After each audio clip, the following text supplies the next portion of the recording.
Hi, my name is Father Vincent Yeager, TOR, and I'm one of the Friars assigned to Franciscan University. I'd like to offer you some words of encouragement. Sometimes in periods of stress and uncertainty, can become anxious, even despair.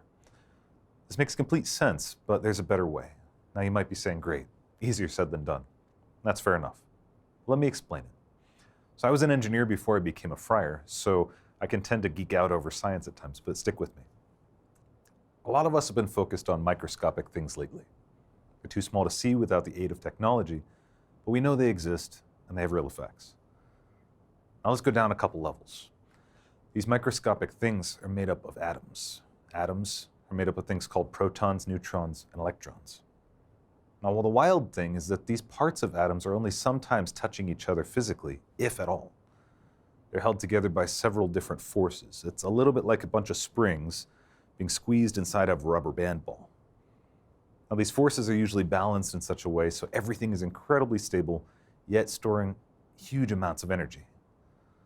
Now, okay, hang with me a little bit. We're almost there. Now let's go up, way up to the universe. It's so huge, we have a hard time understanding it.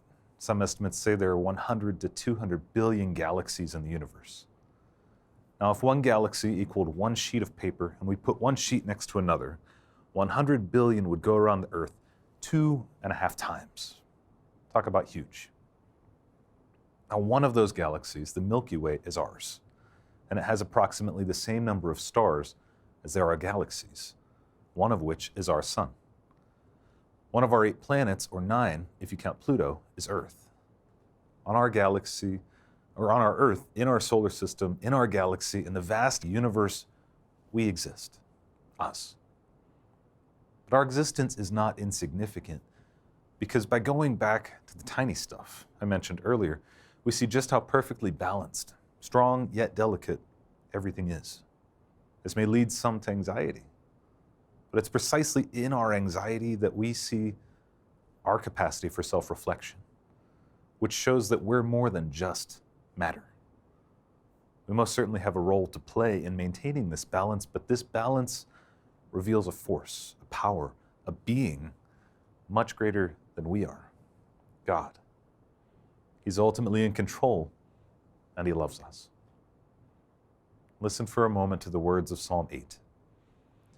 When I look at your heavens, the work of your fingers, the moon and the stars which you have set in place, what is man that you should be mindful of him, and the Son of Man that you care for him? Yet you have made him a little lower than the heavenly beings and crowned him with glory and honor. You have given him dominion over the works of your hands, and you have put all things under his feet, all sheep and oxen, and also the beasts of the field, the birds of the heavens, and the fish of the sea, whatever passes along the paths of the seas. O Lord, our Lord, how majestic is your name in all the earth. May the Lord give you his peace today.